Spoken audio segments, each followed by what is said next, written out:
ఈరోజు ప్రజలు తిరస్కరించి ప్రభుత్వ పరంగా గత ప్రభుత్వాల్లో తప్పులు చేసిన వాళ్ళకి డిపాజిట్ ధరావతులు కోల్పోయి అసెంబ్లీలో ప్రతిపక్ష హోదా కూడా దక్కని పార్టీకి సంబంధించిన లీడర్లకు ఆన్సర్ చెప్పే పరిస్థితిలో ఈరోజు మా ప్రభుత్వం లేదు.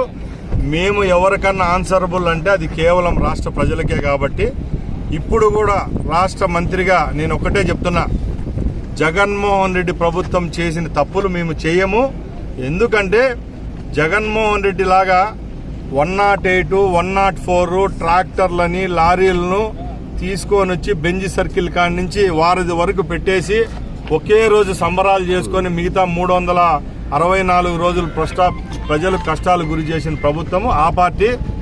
మేము ఈ పథకాలన్నీ కూడా ఇంప్లిమెంట్ చేసేదానికి జగన్మోహన్ రెడ్డి మాకేం పెద్ద విషయానం ఏమి ఇచ్చిపోలేదు. అప్పుల పాల్లో రాష్ట్రాన్ని కుదేలు చేసిపోయినాడు. తెలుగుదేశం పార్టీ మేనిఫెస్టోలో ఇచ్చిన పరంగా ఒక్కొక్కటి ప్రజలకు అందించే విధంగా ఈ ప్రభుత్వం చర్యలు తీసుకుంటుంది. దాంట్లో అతిపెద్దది పెన్షన్ 4,000 రూపాయలది 1వ తేదీ ఇస్తున్నాం. వాళ్ళు టీవీల్లో కానీ పేపర్లో కానీ చదువుకోవచ్చు ఏదైతే ఇంప్లిమెంట్ చేస్తామో. అలాగే సిలిండర్లు అయితేనే, మహిళలకు బస్సు ప్రయాణం అయితేనే, ఇవన్నీ కూడా పక్కల రాష్ట్రాలలో కొన్ని ప్రభుత్వాలు ఈ పథకాలన్నీ ఇస్తున్నాయి.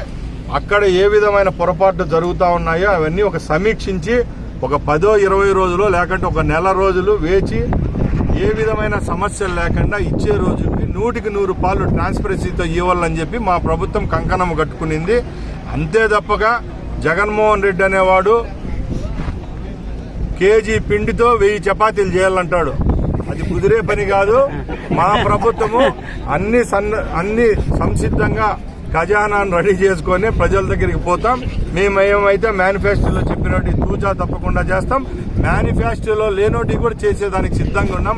జగన్మోహన్ రెడ్డి దగ్గర ఉండే చెంచాలకు మేము ఒకటే చెప్తున్నాం, ఈ రోజు పోలవరాన్ని ఏ విధంగా చేశారో మీ అందరికీ తెలుసు. ముఖ్యమంత్రిగా ప్రమాణం చేసిన వారంలోనే పోలవరాన్ని మా ముఖ్యమంత్రి వర్యులు సందర్శించినారు. రేపు నిపుణుల బృందం కూడా పోలవరాన్ని వచ్చి సందర్శించిపోతాండి. అది ఆంధ్రుల యొక్క జీవనాడి. పోలవరం, నదుల అనుసంధానం, ఇట్లా పథకాలన్నీ వదిలేసినాడు ఆయన.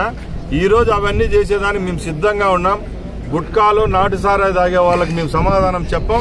ఎందుకంటే ధరావత్తు, అలాగే ఒక అసెంబ్లీకి రావాలంటే గౌరవప్రదంగా ఒక అపోజిషన్ లీడర్కు ఇన్ని ఓట్లు రావాలా. మేము చేసింది కాదు, రాజ్యాంగబద్ధంగా ఈ రాజ్యాంగం ఇచ్చిన హక్కు అసెంబ్లీ వ్యవస్థ, పార్లమెంటరీ వ్యవస్థలో ఒక చట్టం అనేది ఉంటుంది.